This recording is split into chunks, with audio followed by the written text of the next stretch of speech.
مدینہ جائیں گے آج نہیں تو کل سہی، ہم بھی مدینہ جائیں گے آج نہیں تو کل سہی، آقا ہمیں بلائیں گے آج نہیں تو کل سہی۔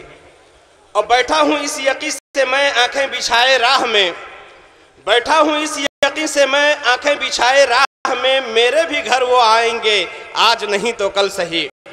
حضرات ابھی آپ جناب اسیر بنارسی سے ان کا کلام سماعت کر رہے تھے۔ آپ دیکھ رہے ہیں ہمارے اس جلسے کی صدارت ممتاز الفقہا حضرت علامہ مفتی حبیب اللہ خان صاحب قبلہ نعیمی دارالعلوم فضل رحمانیہ پچپڑوا بلرام پور فرما رہے ہیں، اور ساتھ ہی ساتھ جلسے کی سرپرستی جیسا کہ آپ ملاحظہ فرما رہے ہیں حضرت علامہ پیر طریقت سید محمد فاروق صاحب قبلہ چشتی دیوا شریف، آپ اپنے نگاہوں سے ان کے چہرے رخ زیبا کی زیارت کر رہے ہیں۔ ساتھ ہی ساتھ ہمارے اس جلسے کے اس اسٹیج کی رونق حضرت علامہ مفتی احتشام صاحب قبلہ مدد ذلہ العالی بھی تشریف فرما ہے۔ یہیں پر ہمارے اسٹیج پر ہندوستان کے بہت ہی معروف و مشہور قاری خوشی لہان حضرت علامہ قاری محمد مطلوب عالم صاحب قبلہ مدد ذلہ العالی، استاذ تنویر الاسلام امر ڈوبھا، اور ساتھ ہی ساتھ اپنے اسٹیج پر آپ دیکھ رہے ہیں حضرت علامہ قاری رئیس احمد صاحب قبلہ مدد ذلہ العالی دارالعلوم نور الحق شرہ محمد پور فیض آباد۔ آپ کے ادارے سے بے پناہ محبت کرنے والے یہ حضرات ہیں۔ ساتھ ہی ساتھ آپ دیکھ رہے ہیں کہ ہمارے اور آپ کے درمیان قاری خوشیلان حضرت علامہ قاری محمد ایوب صاحب قبلہ دارالعلوم حبیب الرزاق گونڈا سے تشریف لائے، وہ بھی ہمارے اسٹیج رونق اسٹیج ہے، ہمارے اس جلسے کی زینت ہے۔ ہمارے دوسری جانب آپ دیکھ رہے ہیں شہر کا ایک معروف و مشہور ادارہ دارالعلوم وارثیہ، اس کے مینیجر علی جناب محمد شریف الحسن صاحب بھی تشریف فرما ہے، اور ساتھ ہی ساتھ حضرت علامہ قاری عبدالرشید صاحب قبلہ بھی تشریف فرما ہے۔ آپ دیکھ رہے ہیں ہمارے شہر کے مختلف مساجد سے، مختلف مدارس سے بہت زیادہ علماء کرام تشریف لائے ہیں۔ میں ان سب کا اپنے پورے ادارے اور پورے اراکین اور پورے جلسے کی جانب سے تہہ دل سے شکریہ ادا کرتے ہیں، اور دل کی گہرائیوں سے آپ تمامی حضرات کو مبارکباد پیش کرتے ہیں۔ وقت کم ہے، بلا تاخیر میں پروگرام کو آگے بڑھاتے ہوئے ملک کا وہ مایہ ناز خطیب جسے حضرت علامہ مولانا مفتی محمد حنیف صاحب قبلہ مدد ذلہ العالی برکاتی کے نام سے یاد کیا جاتا ہے، بلا تاخیر میں حضرت کی بارگاہ میں دعوت سخن دے رہا ہوں کہ مائک پہ تشریف لائیں اور اپنے خطاب نایاب سے ہم سامعین کے قلوب کو منور و مجلہ فرمائیں۔ آئیے اپنے باوقار عالم دین کا استقبال نعرہ تکبیر اور نعرہ رسالت کی صداؤں سے کریں۔ نعرہ تکبیر، نعرہ رسالت، حضرت علامہ مولانا مفتی محمد حنیف صاحب قبلہ برکاتی، نعرہ تکبیر، نعرہ رسالت۔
سلام کا جواب تو دے دیجیے۔ السلام علیکم۔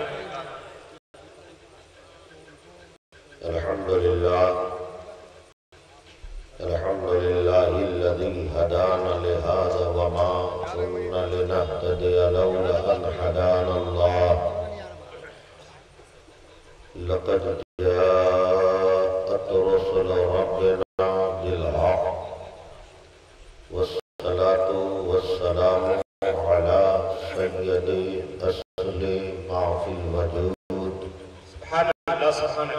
سر الله في كل موجود ونقطة دائرة الوجود صاحب اللواء الحمد ومقام المحمود ما شاء الله. الفاتح لمن خلق والخاتم لما سبق المعلن الحق بالحق عن سيدنا وآقانا وماوانا وملجانا وأرواحنا فداء أبا القاسم محمد بن عبد الله نور من نور الله والصلاة والسلام على آله وأصحابه أجمعين أما بعد فالذين آمنوا به وعزروه ونصروه واتبعوا النور الذي أنزل معه أولئك هم المفلحون. آمنت بالله صدق الله وصدق رسوله النبي الأمين المكين الكريم ونحن على ذلك لمن الشاهدين والشاكرين فالحمد لله رب العالمین. نہایت ہی ادب و احترام و عقیدت کے ساتھ آئیے ہم اور آپ سب مل کر سب سے پہلے اپنی اور ساری کائنات کے مرکز عقیدت ارواحنا فداء جناب محمد رسول اللہ صلی اللہ تعالی علیہ وسلم کی فلک وقار بارگاہ میں ہدیہ درود بآواز بلند پیش کریں اور پڑھیں اللہم صلی علی سیدنا و مولانا محمد بارک وسلم صلاة تبقى وتدوم بدوام الملک الحی القیوم. رفقان گرامی مرتبت، آج کا یہ عظیم الشان اجلاس بنام جان ایمان کانفرنس اپنی پوری توانائیوں کے ساتھ سابقہ روایات کے ساتھ منعقد ہے. میں مبارکباد پیش کرتا ہوں جامعہ کے تمام اراکین خصوصاً بھائی افتخار برکاتی کو اور صدر المدرسین محب گرامی مرتبت حضرت علامہ ذاکر صاحب زیدہ مجدہ کو اور ان کے تمام اسٹاف کو جن کے جہد پیہم اور سعی مسلسل کے نتیجے میں الحمدللہ یہ عظیم الشان اجلاس منعقد ہے. دعا گو ہوں کہ اللہ تعالی اپنے حبیب کے کفش پاک کے صدقے اس جامعہ کو شاد و آباد رکھے، نظر حاسدین سے بچائے، عروج و ترقی کی ثریا تک پہنچائے. حضرات گرامی مرتبت، آپ دیکھ رہے ہیں اس جلسے کی صدارت اپنے وقت کے ایک بڑے عظیم فقیہ حضرت علامہ مفتی حبیب اللہ صاحب زیدہ مجدہ فرما رہے ہیں اور سرپرستی کے لیے کال رسول حاضر ہیں. تمام باوقار علماء لکھنؤ کی ادبی سرزمین پر تشریف رکھتے ہیں. مجمع کی خاموشی بھی اس بات کی غماز ہے کہ بڑے شائستہ لوگ یہاں سننے کے لیے بیٹھے ہیں، مگر اتنی خاموشی بھی بہتر نہیں کہ یہ جلسہ نہیں بلکہ قبرستان سمجھ میں آئے. یہ سنیوں کی پہچان نہیں ہے. آپ کو اگر کوئی بات کسی خطیب یا شاعر کی اچھی لگے تو سبحان اللہ کہنے پہ ابھی پابندی نہیں لگی ہے، اور انشاءاللہ حکومتیں مر جائیں گی اس پہ پابندی نہیں لگا پائیں. بے شک سبحان اللہ. زور سے کہہ دیجئے سبحان اللہ. سبحان اللہ سبحان اللہ. یہ علماء تشریف فرما ہے. ہم لوگ تقریر کرنے آتے ہیں تو ان علماء کو سنانا مقصد نہیں ہوتا، ان سے تو اصلاح طلب کرتے ہیں، آپ کو سناتے ہیں. یہ سبحان اللہ کہیں نہ کہیں، یہ بیٹھے رہیں، اسی کو ہم بڑی اپنی زندگی کے لیے بڑا سرمایہ تصور کرتے ہیں، مگر آپ سنیں اور کوئی بات اچھی لگے تو سبحان اللہ ضرور کہا کریں۔ ایک بار درود شریف پڑھ لیجئے، 35 منٹ کا وقت ہے میرے پاس۔ سیدنا مولانا محمد بارک وسلم صلاۃً تبقیٰ و تدوم بدوام الملک الحی القیوم۔ 35 منٹ کا وقت ہے میرے پاس۔ میں کانفرنس کے عنوان جانے ایمان کانفرنس، اسی کے نسبت سے انشاءاللہ گفتگو کی سعادت حاصل کروں گا۔ مفتی صاحب اور باوقار ہمارے مشائخ تشریف فرما ہیں، سید فاروق چشتی صاحب مدد اللہ۔ گزشتہ سال ایک جلسے میں بڑی دعاؤں سے نوازا تھا اور حضرت علامہ غلام جیلانی حبیبی صاحب سے اکثر و بیشتر ملاقات رہتی ہے، بڑی خردنواز شخصیت ہے، اللہ تعالیٰ فضل فرمائے۔ جانے ایمان کانفرنس، سرکار اعلیٰ حضرت کا مشہور زمانہ شعر پڑھتا ہوں اور آپ کی بیداری کا اندازہ کرتا ہوں۔ اللہ کی سرتاب قدم شان ہے یہ، اللہ کی سرتاب قدم شان ہے یہ، انسان نہیں انسان وہ انسان ہے یہ۔ قرآن تو ایمان بتاتا ہے انہیں، ایمان یہ کہتا ہے میری جان ہے یہ۔ قرآن تو ایمان۔ قاری صاحب آپ تو بہت داد دیتے ہیں ماشاءاللہ، ان کی داد چاہیے۔ قرآن تو ایمان بتاتا ہے انہیں، ایمان یہ کہتا ہے میری جان ہے یہ۔ بھئی اتنا چھوٹا سا سبحان اللہ مرا ہوا ہے، سنی اتنا خاموش ہو جائے گا، تب تو یہ سب سیاست کے گلیارے میں گھومنے والے یہ حکومت کے کتے اور تم پر حاوی ہو جائیں گے۔ زندہ دلی کے ساتھ رہنا سیکھو۔ ایک بار پھر پڑھتا ہوں اور دیکھتا ہوں آپ میں کتنا دم ہے۔ قاری صاحب کی بریانی پتہ نہیں آپ لوگوں نے کھائی ہے یا نہیں، اللہ بہتر جانے۔ قاری صاحب نہ کھلایا ہو تو آئندہ اہتمام کر دیجئے گا، یہ کم از کم نمک حلالی تو کریں گے یہ سب۔ اللہ کی سرتاب قدم شان ہے یہ، انسان نہیں انسان وہ انسان ہے یہ۔ قرآن تو ایمان بتاتا ہے انہیں، ایمان یہ کہتا ہے میری جان ہے یہ۔ ہاں ماشاءاللہ، اب لگا کہ سنیوں کا جلسہ ہے۔ قاری عبدالحکیم صاحب وہاں بیٹھے ہوئے، ٹھیک ہے تشریف رکھیے۔ میرے عزیز اب بہت توجہ سے سن لیجئے، میں محسوس کرتا ہوں کہ آپ سننے کے لیے بیٹھے ہیں۔ میں نے قرآن مقدسہ کی مشہور آیت کریمہ تلاوت کی، اس کا ترجمہ سن لیجئے۔ والذین آمنوا بہ، اور وہ لوگ جو ان پر ایمان لائے، وعزروہ، اور ان کی حد سے زیادہ تعظیم کرتے ہیں، ونصروہ، اور ان کی مدد کرتے ہیں۔ والذین آمنوا بہ وعزروہ ونصروہ واتبعوا النور الذی انزل معہ، اور پیروی کرتے ہیں اس نور کی جو ان کے ساتھ اتارا گیا، یعنی قرآن۔ اولئک هم المفلحون، وہی لوگ کامیاب ہیں، وہی لوگ کامیاب ہیں۔ میں اگر قرآن مقدسہ کی ان چاروں جز پر تقریر کروں تو کم از کم 2 گھنٹہ چاہیے، اور قاری ذاکر صاحب نے مجھے 35 منٹ دیے ہیں، تو اب اس میں ایک جز صرف، اور جو جانے ایمان ہے، والذین آمنوا بہ، اور وہ لوگ جو ان پر ایمان لائے۔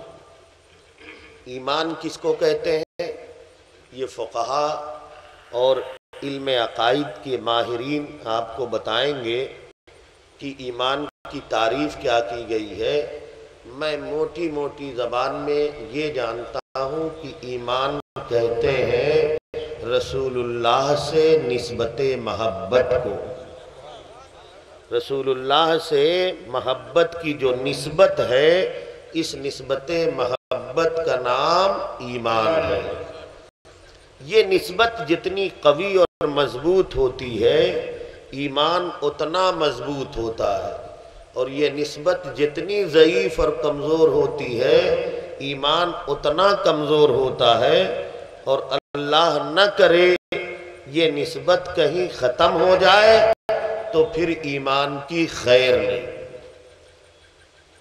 جان ایمان، مرکز ایمان محمد الرسول اللہ صلی اللہ علیہ وآلہ وسلم۔ اب اس کو دیکھیے آپ، ایک دیہاتی مثال میں آپ کو دیتا ہوں۔ مرکز ایمان رسول اللہ، مرکز اور محور۔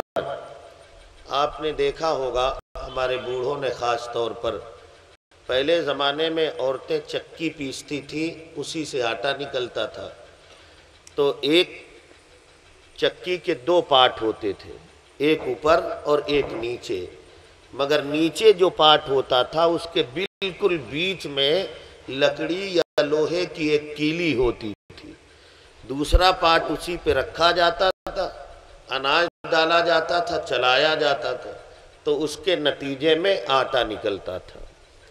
لیکن اگر اتفاق سے وہ نیچے والی پارٹ میں وہ کیلی جو لوہے کی لگی تھی وہ نہ رہے، اور پھر چلانے والا بڑی مہارت سے چلائے اس چکی کو، بڑی طاقت سے چلائے، رستم ہند کیوں نہ چلائے، تو میں دعوے کے ساتھ کہہ سکتا ہوں ایک پارٹ دوسرے پارٹ سے الگ تو ہو جائے گا مگر نتیجے کے طور پر آٹا نہیں نکلے گا۔ بلا تمثیل میں کہنا چاہتا ہوں اعمال بڑی حیثیت ہے، روزہ کی، نماز کی، حج کی، زکوٰۃ کی، دیگر اعمال صالحہ کی، مگر یہ سارے اعمال صالحہ نام ہے، اور یہ اس وقت تک اس وقت اللہ کی بارگاہ میں مقبول ہوں گے جب رسول اللہ کی محبت کے ساتھ ادا کیے جائیں گے، اور اگر ان کی محبت کے بغیر ادا کیے گئے تو یہ منہ پہ مار دیے جائیں گے۔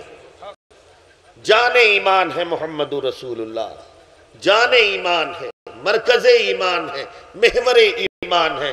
آئیے دیکھیے قرآن فرماتا ہے، آج اور خاص کر لکھنؤ میں ایسے لوگ ہیں جو صرف توحید پرست ہیں، ہم تو توحید پرست ہیں، اللہ کو مانتے ہیں، یہ لوگ تو قبر پجوے ہیں، یہ پجوے ہیں، وہ پجوے ہیں، وغیرہ وغیرہ، ہم تو بس اللہ کو مانتے ہیں، سب سے بڑے توحید والے ہم ہی ہیں، توحید کے علمبردار ہم ہی ہیں۔ آئیے دیکھیے قرآن کی روشنی میں اللہ ارشاد فرماتا ہے، ادعو الی سبیل ربک بالحکمت والموعظۃ الحسنہ، بلائیے اپنے رب کے راستے کی طرف حکمت سے اور اچھی گفتگو سے۔ اب یہاں بس ایک جملے پر غور کریے گا، ادعو الی سبیل ربک، خاص طر توحید پرست، رسول اللہ کی ضرورت نہیں، بس اللہ، یہ تو معاذ اللہ ایک قاصد تھے، آئے اور چلے گئے، ان کی کوئی ضرورت نہیں، ڈائریکٹ کنسلٹ اللہ سے۔ وہ لوگ سنیں جن کو دعویٰ ہے کہ ہمارا ڈائریکٹ رابطہ اللہ سے، رسول اللہ کی ضرورت نہیں، وسیلے کی ضرورت نہیں۔ اللہ ارشاد فرماتا ہے، ادعو الی سبیل ربک، اے محبوب بلائیے اپنے رب کے راستے کی طرف۔ اللہ یہ بھی فرما سکتا تھا، قرآن میں یہ بھی آ سکتا تھا، اے محبوب بلائیے لوگوں کو کائنات کے رب کے راستے کی طرف،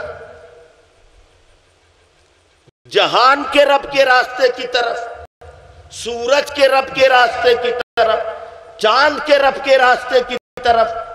کائنات کا رب بھی وہی ہے جو رسول کا رب ہے، دنیا کا رب بھی وہی ہے جو رسول کا رب ہے، سورج کا رب بھی وہی ہے جو رسول کا رب ہے، چاند کا رب بھی وہی ہے جو رسول کا رب ہے، مگر اللہ نے یہ نہ فرمایا کہ اے محبوب لوگوں کو کائنات کے رب کی طرف بلائیے، دنیا دنیا کے رب کی طرف بلائیے، چاند کے رب کی طرف بلائیے، سورج کے رب کی طرف بلائیے۔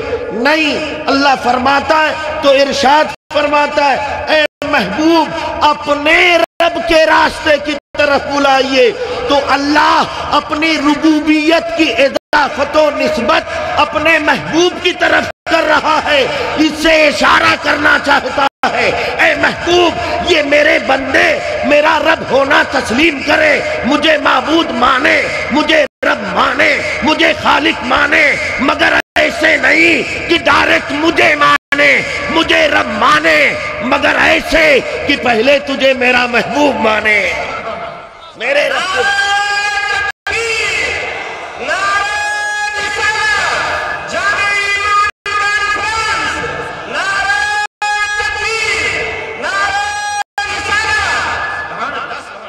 مگر ایسے کہ پہلے تجھے مانے پھر مجھے مانے، تیرے جمال سے میرا جمال، تیرے کمال سے میرا کمال، تیرے در کی حاضری میری بارگاہ کی حاضری، تیری رضا میری رضا، خدا کی رضا چاہتے ہیں دو عالم، خدا چاہتا ہے رضائے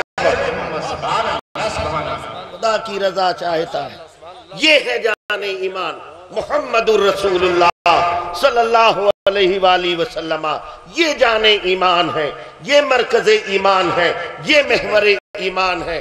اور آئیے آپ دیکھیے قرآن مقدس کو، قرآن میں 300 پارے آپ پڑھ جائیے تو توحید کا اتنا واضح بیان کہیں دوسری جگہ ہے ہی نہیں جتنا واضح اور تفصیلی تشریحی بیان سورہ اخلاص جسے آپ قل اللہ شریف کہتے ہیں اس میں توحید کا۔ اللہ فرماتا ہے قل هو اللہ احد، سبحان اللہ، اے محبوب تم فرماؤ، اے محبوب تم فرماؤ کیا؟ هو اللہ احد، وہ اللہ ایک ہے، الصمد بے نیاز ہے، لم یلد ولم یولد، نہ اس نے کسی کو جنا نہ اس کو کسی نے جنا، نہ اس کا کوئی ہمسر ہے نہ اس کا کوئی شریک ہے۔ توحید کا واضح بیان۔ مگر اب مجھے بتاؤ، آپ علماء بھی ہیں طلباء بھی ہیں، حضرت مفتی صاحب قبلہ بھی تشریف رکھتے ہیں، سید صاحب قبلہ اور خطیب خصوصی باوقار حضرات تشریف فرمائیں، ہمارے کرم فرما میرے عزیز قاری نثار مینائی صاحب بھی تشریف رکھتے ہیں۔ توجہ چاہتا ہوں، حضرت علامہ ذوالفقار صاحب تشریف لے گئے غالباً۔ آپ مجھے بتاؤ، آپ حضرات بھی بڑے شائستہ اور سنجیدہ پڑھے لکھے لوگ ہیں، ادبی سرزمین پر بول رہا ہوں میں، باشعور دھرتی ہے یہ۔ قل اللہ شریف میں اللہ کی وحدانیت کا بیان تو ہے، مگر اللہ کی وحدانیت کا بیان شروع کہاں سے ہوتا ہے؟ کیا لفظ قل سے شروع ہوتا ہے؟ نہیں، اللہ کی وحدانیت کا بیان قاری صاحب لفظ قل سے نہیں شروع ہوتا۔ قل سے کا مفہوم اور معنی تو یہ ہے اے محبوب آپ فرما دیجئے، اس کا معنی تو یہ ہے۔ وحدانیت کا بیان کہاں سے؟ هو اللہ احد، وہ اللہ ایک ہے، یہ ہے وحدانیت کا بیان۔ الصمد بے نیاز ہے، لم یلد ولم یولد، نہ اس نے کسی کو جنا نہ اس کو کسی نے جنا، ولم یکن لہ کفوا احد، اس کا کوئی ہمسر نہیں، اس کا کوئی شریک نہیں۔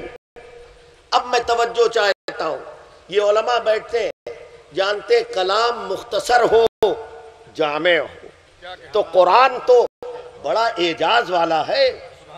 اللہ اکبر، قرآن آیا تھا تو فصحاء عرب نے جب نبی کی نبوت پر قدغن لگایا تھا، تانا زنی کی تھی اور انکار کیا تھا، اور یہ کہا تھا یہ تو مجنون کا کلام ہے، معاذ اللہ ساحر کا کلام ہے، تو قرآن نے کوئی اور چیلنج نہیں کیا تھا، ان فصحاء عرب کے سامنے یہی کہا تھا فَاتُوا بِسُورَةٍ مِّن مِّثْلِهِ وَادْعُوا شُهَدَاءَكُمْ، اگر یہ کسی مجنون کی بڑھ ہے تو تمہیں ناز ہے اپنی زبادانی پر، تم فصحاء عرب ہو، بلغاء عرب ہو، اس کے برابر سورہ لے آؤ، لے آؤ اس کے برابر۔ تیرے آگے یوں ہے دبے لچے، فصحا عرب کے بڑے بڑے، کوئی سمجھے منہ میں زبان نہیں بلکہ جسم میں جان نہیں۔ تو قرآن تو بڑا فصیح ہے، قرآن بڑا بلیغ ہے۔ اب جب قرآن بڑا فصیح ہے، قرآن بڑا بلیغ ہے، تو ایسی صورت میں قرآن نے جب اللہ کی وحدانیت کو بیان کیا تو قرآن کو ڈائریکٹ کہنا چاہیے، هو اللہ احد۔ توجہ ہے، قرآن کو ڈائریکٹ کہنا چاہیے، هو اللہ احد، وہ اللہ ایک ہے۔ یہ ہے توحید کا بیان، قرآن کو یہی کہنا چاہیے، مگر نہیں، قرآن بیان توحید سے پہلے لفظ قل کا اضافہ کرتا ہے۔ توجہ ہے آپ کی، بیان توحید سے پہلے لفظ قل کا اضافہ کرتا ہے اور فرماتا ہے قل، اے محبوب تم فرماؤ، آپ فرما دیجئے، هو اللہ احد، وہ اللہ ایک ہے۔ قرآن کا مزاج یہ بتا رہا ہے، اے محبوب آپ کے بغیر، آپ کی بات کے اعتبار کے بغیر اگر کوئی مجھے تنہا رب مانتا ہے، میری وحدانیت کا اقرار کرتا ہے، تو اس کی یہ توحید پرستی میری بارگاہ میں مقبول نہیں۔ وہ مجھے خدا مانے مگر تیری زبان پر اعتبار کرے۔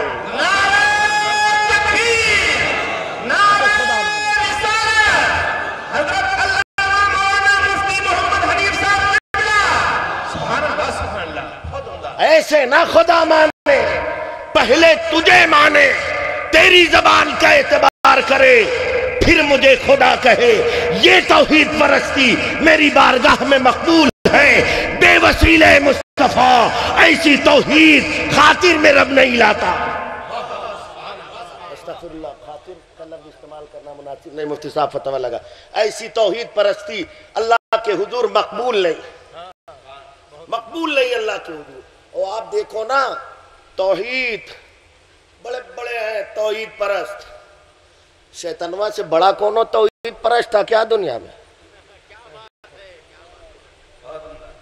اگر صرف توحید پرستی سے کام چلتا تو جب اللہ نے فرمایا کرو سجدہ انہیں،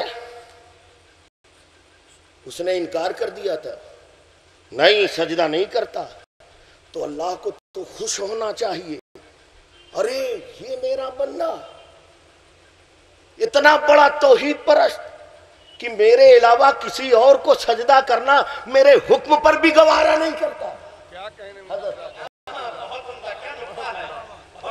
اتنا بڑا توحید پرست، میں حکم دے رہا ہوں پھر بھی میرے علاوہ کسی دوسرے کو سجدہ نہیں کرتا۔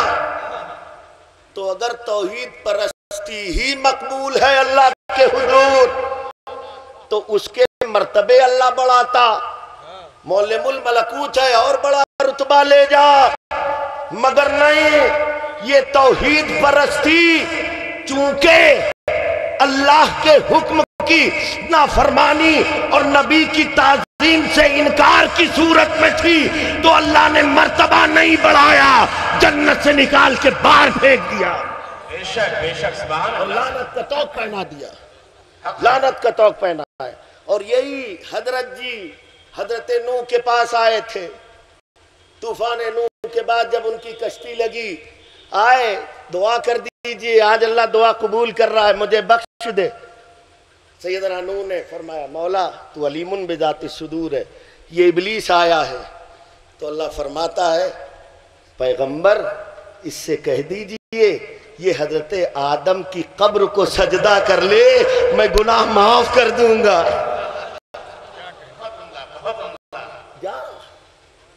وہاں تو ابلیس نے کیا کہا تھا، ارے جب میں نے زندے کو نہ کیا تو اس مردے کو کیا کروں گا، معاذ اللہ۔ پتہ یہ چلا کہ نبی کو مردہ جاننا یہ ابلیس اور اس کے پیروکاروں کا طریقہ ہے، نبی کو زندہ ماننا یہ اللہ والوں کا طریقہ ہے۔ تو زندہ ہے واللہ، زندہ ہے واللہ، سبحان اللہ سبحان اللہ، بہت عمدہ، اللہ اکبر، تو زندہ ہے واللہ، تو زندہ ہے واللہ، میری چشم عالم سے چھپ جانے والا، جان ایمان ہے محمد رسول اللہ، مرکز ایمان ہے محمد رسول اللہ، محور ایمان ہے محمد رسول اللہ۔ ان کی محبت آؤ ذرا دیکھو نا، صحابہ کی زندگی میں تلاش کرو، کیسی محبت تھی صحابہ کو۔ اللہ اکبر کبیرہ۔ آؤ ذرا دیکھو، ایک واقعہ ہے صلح حدیبیہ کا واقعہ ہے، بڑا لمبا واقعہ، میں اس میں نہیں جانا چاہتا۔ اللہ کے حبیب صلی اللہ، آپ بور ہو رہے ہیں؟ ارے بور ہو رہے ہو؟ ہم چلے جائیں، ابھی باقی ہے ٹائم، مگر جا سکتے ہیں، بولنے کا حیضہ نہیں ہے۔ قاری صاحب نے ان علماء کی موجودگی میں بٹھائی دیا، یہی بہت بڑا اعجاز ہے ہماری زندگی۔ توجہ ہے آپ کی؟ حضرت عثمان کو نمائندہ اور سفیر بنا کر بھیجا، ان کی پذیرائی تھی، مقبولیت تھی، جاؤ گفتگو کرو۔ بات تو نہیں بنی، لیکن ان لوگوں نے کہا اے عثمان تم آ گئے ہو تو ایسا کرو، خانہ کعبہ کا تم چاہو تو طواف کر لو۔ توجہ ہے؟ تم چاہو تو خانہ کعبہ کا طواف کر لو۔ اللہ اکبر۔ ارے آج کا کونو کٹھ ملا ہوتا تو گھس جاتا غلاف کعبہ میں، چمٹ جاتا ملتزم پہ کہ موقع مل گیا، اس سے بڑھیا موقع کہاں ملے گا۔ ہاں بس یہی ہے، کعبہ ہی کعبہ ہے اور کچھ نہیں، مگر آؤ بریلی کی تاجدار کی بارگاہ۔ اللہ اکبر۔ حاجیو آؤ، شہنشاہ کا روضہ دیکھو، کعبہ تو دیکھ چکے، اس کے طفیل حج بھی خدا نے کرا دی، اصل مراد حاضری اس پاک در کی۔ حاضری حج تو نام انہی کے بارگاہ کی حاضری۔ اچھا بتاؤ حج کس لیے کرتے ہو؟ قاری صاحب تاخیر تو نہیں ہو رہی؟ حج کا ہے کے لیے بخش دیے جائے، حدیث شریف میں بھی ہے، ایسے ہو جاتا ہے آدمی جیسے شکم مادر سے ابھی پیدا۔ مگر یہ علماء بیٹھے ہیں، مفتی صاحب قبلہ بیٹھے ہیں، میری اصلاح فرمائیں گے، اور مجھے توبہ کرنے میں بھی آر نہیں ہے۔ کچھ لوگ بہت اکڑ جاتے ہیں، کیسے کرائے؟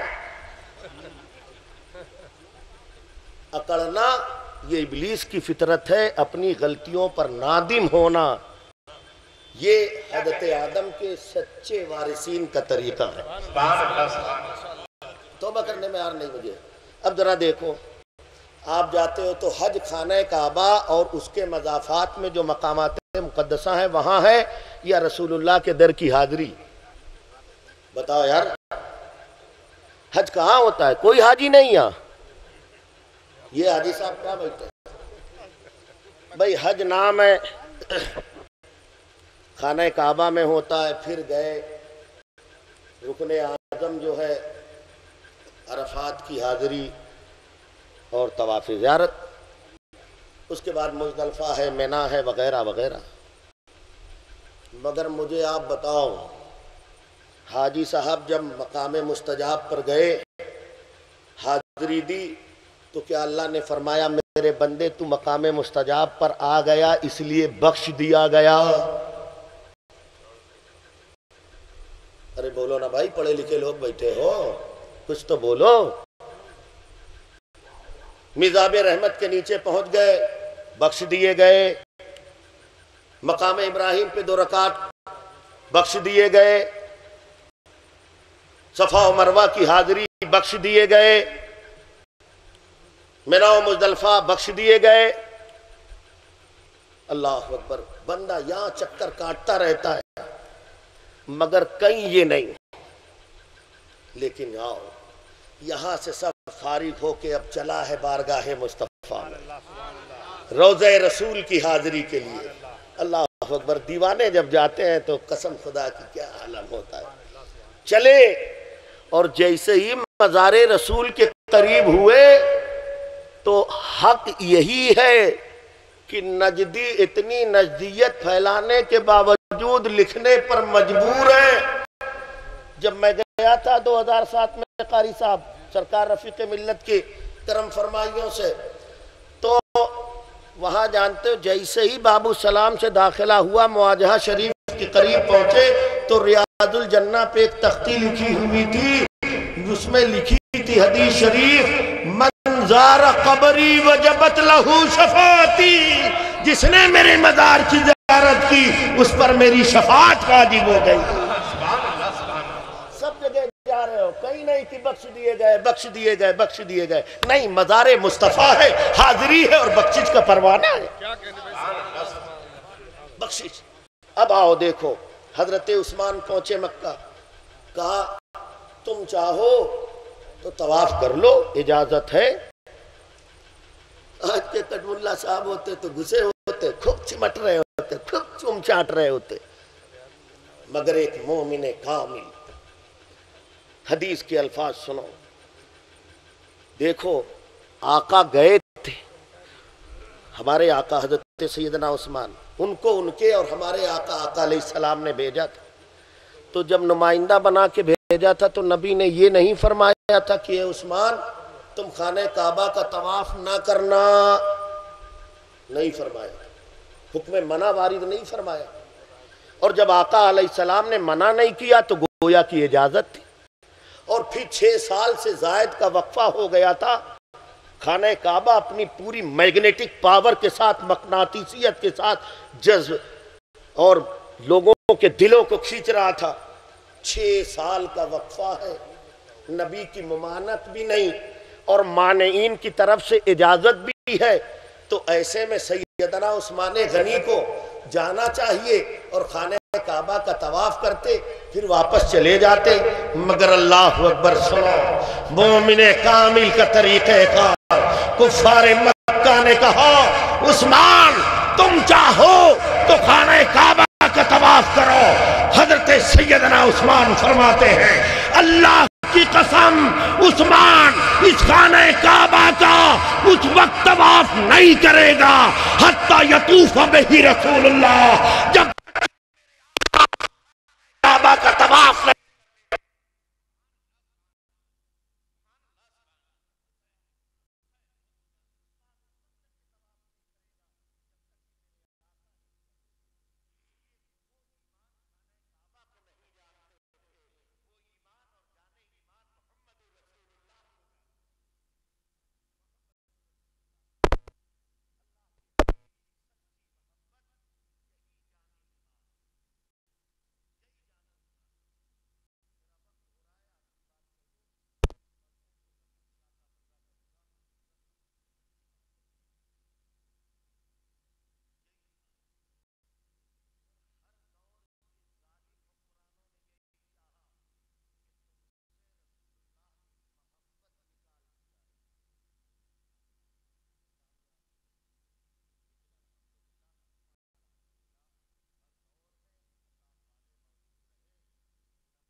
جب بھی شاگرد استاذ کی تعظیم کرے گا ایک حد میں کرے گا، چھوٹا بھائی بڑے بھائی کی تعظیم کرے گا ایک حد میں کرے گا، شاگرد استاذ کی تعظیم کرے گا ایک حد میں کرے گا، تعظیم جو ہوتی ہے وہ ایک حد میں ہوتی ہے۔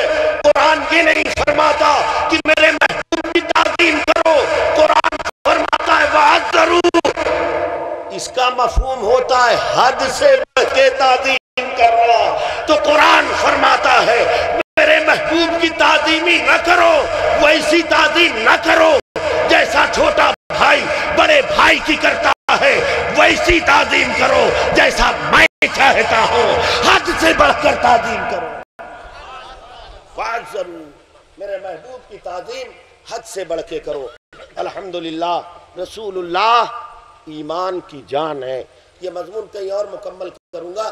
رسول اللہ سے سچی محبت کریے، اور جو نبی سے سچی محبت کرتا ہے وہ نبی کے بتائے طریقوں پر عمل کرتا ہے۔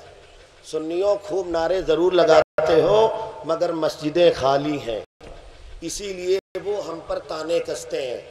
یہاں کا تبرک لے کے جاؤ جانے ایمان کانفرنس کا کہ نبی سے سچی محبت کریں گے، اور جو نبی کی آنکھوں کی ٹھنڈک ہے وہ بھی پہنچاتے رہیں گے۔ مسجدیں بھی آباد کریں گے، مسجدیں بھی آباد کرتے رہیں گے۔ حضرات گرامی مرتبت سرپرست اجلاس سیدی آقائی و نعمتی و مولائی و زخری لیومی و غدی سیدی سرکار سید نجیب حیدر میاں صاحب قبلہ مدد اللہ العالی و نورانی صاحب سجادہ خانقاہ عالیہ قادریہ برکاتیہ نوریہ مارارہ مطہرہ کی آمد یقینی تھی، مگر اللہ اکبر ایک وجہ خاص ہوئی کہ حضرت کے مدرسے میں پڑھنے والے ایک طالب علم کے والد کا جو مہرارہ شریفی میں تھے ان کا انتقال ہو گیا۔ اور ان سرکاروں کی یہ عادت کریمہ ہے کہ جب ان کے گاؤں میں کسی کا انتقال ہو جاتا ہے تو وہ کسی جلسے جلوس کو ترجیح نہیں دیتے، آغاز سے انتہا تک کے اپنے بھائی کے اس دکھ درد میں شریک رہتے ہیں۔ حضرت کو آنا تھا مگر یہ مجبوری تھی جس کی بنیاد پر حضرت کی آمد نہ ہو سکی، لیکن وہ اپنی جسمانیات کے ساتھ یہاں موجود ہوں یا نہ ہوں مگر اللہ کی قسم ان کے قدموں کی روحانیت نظر آ رہی ہے، ان کے قدموں کی روحانیت نظر آ رہی ہے۔ اور کیوں نہ ہو، میرے مجدد نے کہا تھا کیسے آقاؤں کا بندہ ہوں میرا، بول بالے میری سرکاروں کے، میرے آقاؤں کا وہ در ہے جس پر ماتھے گھس جاتے ہیں سرداروں کے۔ وما علینا الا البلاغ، استغفر اللہ ربی من کل ذنب واتوب الیہ۔